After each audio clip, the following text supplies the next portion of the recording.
नमस्कार, मैं हूं अंजलि ईस्टवाल। देश प्रदेश में हम देश के कोने कोने की खबरें लेकर आते हैं। शुरुआत करते हैं मध्य प्रदेश से, जहां मुरैना में बालू माफिया और राजस्थान पुलिस के बीच मुठभेड़ सागरपाड़ा पुलिस आउटपोस्ट के पास हुई और इस मुठभेड़ में राजस्थान पुलिस को 2 ट्रैक्टर के जरिए बालू तस्करी की खबर मिली थी और तब वो वहां पर पहुंचे थे, जिसकी तस्वीरें आप देख रहे हैं। मुठभेड़ की मुरैना से धौलपुर ले जाया जा रहा था ये बालू। राजस्थान पुलिस ने रोकने की कोशिश की तो बालू माफिया ने फायरिंग कर दी। एक ड्राइवर गिरफ्तार किया गया है, उसके पास से 1 देसी पिस्टल और 5 कारतूस भी बरामद किए गए हैं। अब खबर उत्तर प्रदेश के जनपद मुजफ्फरनगर से, जहां आज उस समय सनसनी फैल गई जब 2 अलग अलग थाना क्षेत्रों में स्थित गंग नहर से 2 कारों में 2 शव बरामद हुए जो बहुत ही बुरी हालत में थे। दरअसल पहला मामला जनपद के रतनपुरी थाना क्षेत्र स्थित गंग नहर में उस वक्त का है जब सोमवार को गंग नहर का पानी कम होने की वजह से नहर में संदिग्ध कार दिखाई पड़ी। पुलिस ने जब क्रेन की मदद से कार को बाहर निकालकर तलाशी ली तो कार की बैक सीट पर एक व्यक्ति का शव मिला। मृतक की जेब से एक ड्राइविंग लाइसेंस मिला जिसमें मृतक का नाम दिलशाद लिखा हुआ था। सिखेड़ा थाना क्षेत्र स्थित गंग नहर में भी एक कार मिली है जिसमें एक व्यक्ति का शव मिला है। मृतक व्यक्ति की पहचान नई मंडी कोतवाली क्षेत्र के निवासी उदय आत्रे के तौर पर हुई है। उदय 5 फरवरी से लापता थे और उनकी गुमशुदगी की रिपोर्ट भी दर्ज कराई गई थी। पुलिस ने दोनों शवों को पोस्टमार्टम के लिए भेज दिया है। उत्तर प्रदेश के ही लखीमपुर खीरी में 8 साल की एक बच्ची से रेप के बाद गला घोंटकर उसकी हत्या कर दी गई। बच्ची का लहूलुहान शव गन्ने के खेत में मिला।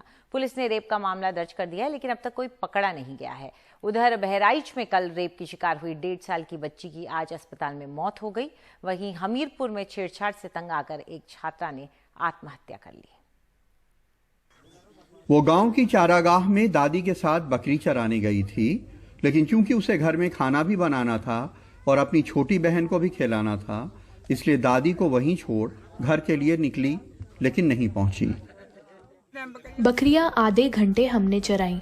आधे घंटे बाद हम आए वहां से बकरियां लेकर। मम्मी ने उसकी कहा कि बिटिया नहीं है, तो हमने कहा कि बिटिया तो कब की आई है, 5 बजे की आई है, लेकिन बिटिया घर नहीं आई। बाद में बच्ची की ढूंढ शुरू हुई तो बच्ची गन्ने के खेत में लहूलुहान मरी हुई मिली। उसकी शलवार से उसका गला घुटा हुआ था। बाद में पुलिस ने भी मौके पे पहुंच के वहां से फॉरेंसिक सबूत जमा किए।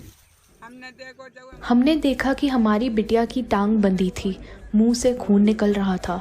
बिटिया से हमारी गलत काम हुआ था और टांगे फट गई। खून बहुत हमारी बिटिया का निकल गया।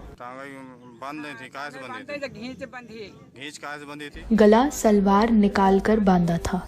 लखीमपुर खीरी में 3,33,000 हेक्टेयर में गन्ना बोया जाता है। गन्ना इन इलाकों में खुशहाली लाता है, लेकिन गन्ने की घनी झाड़ियां अक्सर महिलाओं के साथ होने वाले दुराचार का ठिकाना भी बन जाती हैं। 14 अगस्त 2020 को ईसानगर में 13 साल की बच्ची की गन्ने के खेत में गैंगरेप के बाद हत्या हुई। 25 अगस्त 2020 को नीम गांव में 17 साल की बच्ची की गन्ने के खेत में रेप के बाद हत्या हुई। 4 सितंबर 2020 को सिंघी में 3 साल की बच्ची की गन्ने के खेत में रेप के बाद हत्या हुई।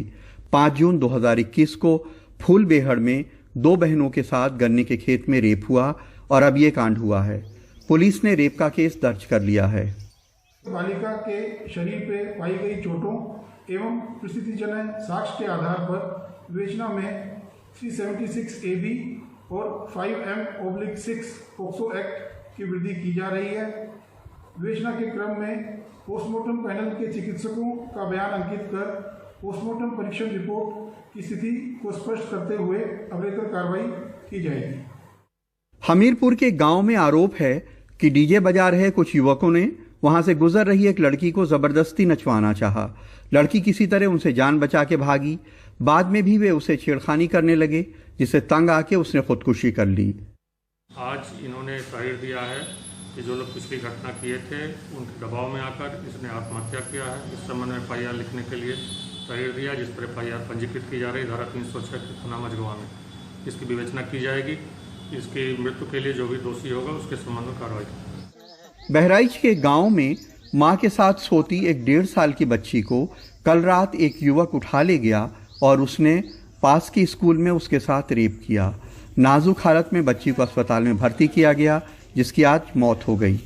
पीड़िता को मेडिकल उपचार के लिए भेजा गया है। नामित अभियुक्त को मौके से गिरफ्तार कर लिया गया है और विधिक कार्रवाई करके उसको जेल भेजा जा रहा है। अगर इस तरह के मामलों में अपराध जल्दी साबित हो जाए और सज़ा जल्दी हो जाए तो मामले कम होंगे, लेकिन महिलाओं के प्रति अपराध को कम करने के लिए समाज को भी बदलना होगा। लखीमपुर में प्रतीक और कैमरामैन राजेश गुप्ता के साथ कमाल खान, NDTV इंडिया।